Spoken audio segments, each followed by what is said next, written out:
ថ្ងៃនេះគឺលេងឈុតធំតែម្ដងដោយសារថាមានបងប្អូនគាត់កំង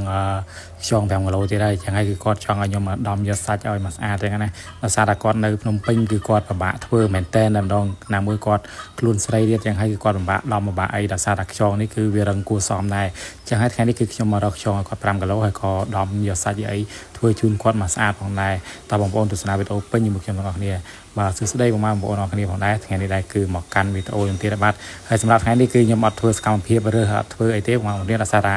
វីដេអូរើសហ្នឹងគឺខ្ញុំលក្ខណៈថាខ្ញុំថតបាន3 4វីដេអូហើយសម្រាប់ការផុសឲ្យបងប្អូនបានមើលអញ្ចឹងថ្ងៃនេះគឺមកស្ងោថតលក្ខណៈថាត្រួសឲ្យបងប្អូនបានមើលអញ្ចឹងទៅកុំឲ្យថាស្ងាត់វីដេអូតពីចេញក្នុងព្រៃមកក៏ចាប់ដើមហូបទឹកហូបអីដើម្បីយកកម្លាំងកំហែងតិចអញ្ចឹងទៅដោយសារនៅក្នុងព្រៃនេះគឺរវល់ថារកខ្យងពេកចឹងហើយគឺអត់បានហូបទឹកទេបន្ទាប់ពីខ្ញុំហូបទឹកហូបអីរួចសម្រាប់បានទទួលហ្នឹងក៏ចាប់ដើមដើរទៅ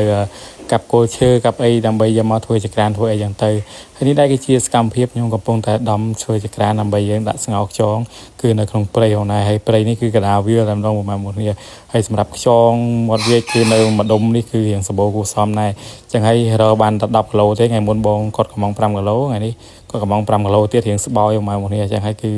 ចិត្តអស់ហើយនៅម្ដុំនេះប្រហែលជាសល់ប្រហែលជា2 3គីឡូទៀតទេចឹងហើយប្រហែលជាទុកហូបខ្លួនឯងមកនេះគឺឈប់រលក់អីចឹងបើសិនជាបងប្អូនចង់កំងចង់អីទៀតប្រហែលថាទៅមុនហ្នឹងនិយាយថាឈប់រលក់ឈប់រអីតាមពិតមិនមែនទេបងប្អូនគ្នាគឺខ្ញុំចង់និយាយថានៅតំបន់ដែលចិត្តផ្ទះហ្នឹងគឺខ្ញុំឈប់រលក់ហើយសម្រាប់បងប្អូនដែលគាត់ចង់ហូបចឹងប្រហែលជាវគ្គក្រោយគឺខ្ញុំទៅឆ្ងាយជាងហ្នឹងដោយសារតែនៅចិត្តផ្ទះគឺបើពេលណាដែលខ្ញុំចង់ហូបចង់អីហ្នឹងគឺខ្ញុំមករកខ្លួនឯងចឹងណាវាចិត្តផ្ទះចឹងទៅហើយសម្រាប់បងប្អូនដែលចង់កំងគឺខ្ញុំអាចទៅរកឲ្យឆ្ងាយឲ្យបានហើយតម្លៃគឺនៅតម្លៃទេហើយនេះដែរគឺជាសកម្មភាពខ្ញុំកំពុងតែបង្កាត់ភ្លើងមកនេះគឺយើងដាក់អុសដាក់អីចឹងទៅដូចតែរាល់ដងចឹងណាហើយបន្ទាប់ពីយើងដាក់អុសដាក់អីហើយភ្លើងចាប់ដើមលះហើយយើងក៏មកលាងខ្យងលាងអីដាក់ចូលក្នុងឆ្នាំងដើម្បីយើងដាក់ស្ងោរខ្យងមកដែរព្រោះថាយើងនៅស្ងោរវាតម្រាំឡើងមកឆ្អិនហើយនៅដំវាយកសាច់នៅធ្វើវាទៀតចឹងហើយគឺប្រើពេលវេលាយូរមែនតើតែម្ដងហើយខ្យងយើងដាក់ស្ងោរវានៅក្នុងឆ្នាំងហើយឆ្នាំងគឺធំមែនតើតែម្ដងហើយបន្ទាប់ពីយើងដាក់ស្ងោរដាក់អីយើងក៏ចាប់ដើមចាក់ទឹកមកហើយទឹកនេះមិនមែនទឹកសាបទេមកនេះគឺទឹកប្រៃគឺឡើងថ្លាល្អមែនតើតែម្ដងហើយបន្ទាប់ពីយើងដាក់ស្ងោរដាក់អីយើងចាប់ដើមដាក់រុញអស់រុញអីយើងអង្គុយចាំមើលភ្លើងមើលអីថា